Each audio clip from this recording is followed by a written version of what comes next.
Okay, so today we're going to talk about how to communicate better. As always, have a pen, piece of paper, and a pencil ready.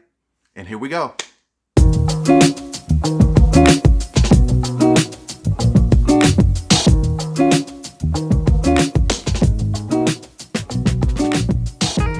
So, thank you for tuning in to Conversations with a Black Male Couples Therapist. Today we're going to talk about how to communicate better, right? So, you guys are ready? And now I'm ready to begin. First thing we're going to talk about is how to listen, all right? So, in any conversation, it takes two. It takes a listener, it takes a speaker. How do we listen? All right, we're going to start with listening because, hey, the first thing that we hear is actually what we see. Think about that. So, what we hear is what we see. It's what we see with our eyes. So, for the listener, one of the most important things the listener can do is make sure that they are engaging with the speaker. That means make sure you're paying attention. That means make sure you're focusing on them. Make sure that you're looking at them. Make sure you're not on your phone. Make sure you're not watching television. Make sure you're not listening to anything else, reading something else, but you're actually paying attention to the speaker as they're speaking. That's very important. And how do you do that? One of the things you can do is face them. The other thing I want you to think about doing is actually looking at them. That's a novel idea, isn't it? Looking at someone as they're speaking. So look at them, face them, listen to them, take in whatever it is that they're trying to convey to you, listen intently. And then one of the things I want you to think about doing is something that we never, ever, ever do. Well, actually, sometimes we do it, but it's very rare.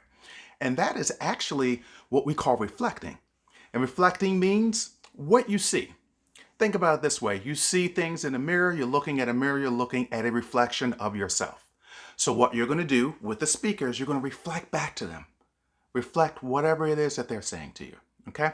So the way you do that is you actually tell them what you think you heard them say. You know how we do sometimes. Sometimes someone can say something as simple as, no, I'm not hungry. Now, that won't mean the same for everybody. For some people, it may mean they're not hungry. For other people, that may mean, oh, they have an attitude. For other people, it may mean, oh, I don't know who they think they are or who they think they're talking to, but it ain't me. So, before we get to that point, I want you to think about how do we reflect. That means tell the person what you think you received from them. Okay? Once you do that, you two get on the same page. If they didn't get it right, they'll help correct it. Once you got that done, beautiful. Now you can actually move on to something else. All right? And that something else is called what? What do you think it is? Speaking. Remember, I told you two roles, listener, speaker. So let's talk about speaking. One of the things that the speaker can do that is very important is actually talk about one subject. You know, we don't normally do that. We'll add 2, 3, 4, 5 subjects in there. Most of it don't go together. Sometimes it's harder for us to determine what's really being talked about. So stay on one subject area. So if you're talking about ice cream, talk about ice cream. If you're talking about what the person did last night, just talk about what they did last night. Don't talk about what they did last night and what they did yesterday and this morning and then 2 weeks ago and then last week. No, too much. You'll lose them.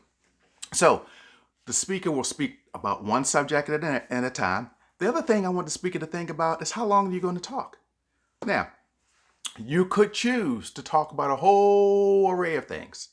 You could take one subject and spend 15, 20, 30 minutes on it. I'm going to tell you, after 5 minutes or so, you've lost them. They're not interested in what you have to say. They don't want to hear what you have to say. It's too much. So what I want you to think about is this. How long are you going to speak? Speak 2 to 3 minutes maximum. Maybe 4 minutes. It depends. But that's all you're going to do on the one subject area. All right? And the other thing you're going to do is you're going to be careful how you speak to the person. So there are a couple of fighting words that we all know about. One of them begins with 3 letters. You. That's it. So if we always talk to the other individual and we're saying, you do this, you don't do that, you're into this, your family do that, I don't like when you do, that's a way of starting a fight. You won't resolve anything then. the person will not hear a word that you're saying at that moment. They just won't. It'll be difficult for them. So, one of the things I want you to do is think about it. Think about the words that you say. Think about what comes out your mouth. Instead of using the word you might want to try using the word I. This is the way I feel when this happens. This is the way I interpret it when this goes on. Got it? That's one way of approaching it. What do you think about that? All right. So, the other thing I want you to think about as a speaker, and that is your goal is to resolve whatever is going on. You want the person in front of you to hear you and understand what you have to say. Okay?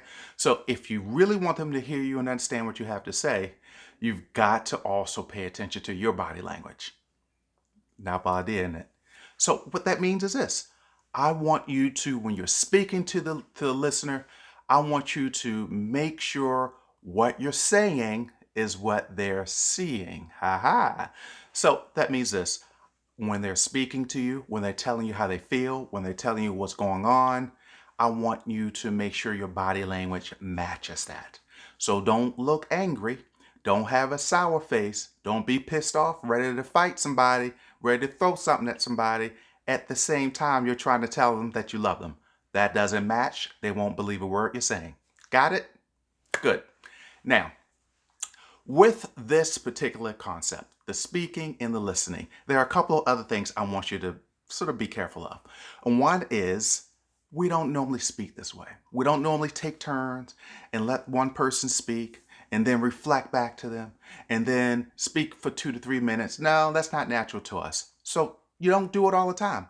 There are times in which you may need to use this particular concept. There are times in which you may need to slow things down a bit and actually use it to resolve an important issue, very important issue. Trying to decide where to live, trying to decide what school the children go into, trying to decide something very major like, are you getting a divorce or not? That's a major thing. That's when you want to bring this up. That's when you want to use these simple concepts to kind of discuss that, okay? So think about that as well. Think about how helpful this would be in you using all of these little tools and nuggets I gave you, all right? In the future, I'm going to add another thing to this, and that is how we fight, how we choose to fight, how to fight in a way that we're actually getting something from it, all right? So that's one of my future segments I'm going to do, future stories. So I want you to do something that's very important so that you can make sure you're aware when that is coming out. I want you to make sure you hit the subscribe button, okay? Hit the subscribe button, hit the thumbs up button. That way I can notify you when these things come out and you can tune in and get the information you need, all right? Until next time, thank you for tuning in with Conversations with a Black Male Couples Therapist. Thank you.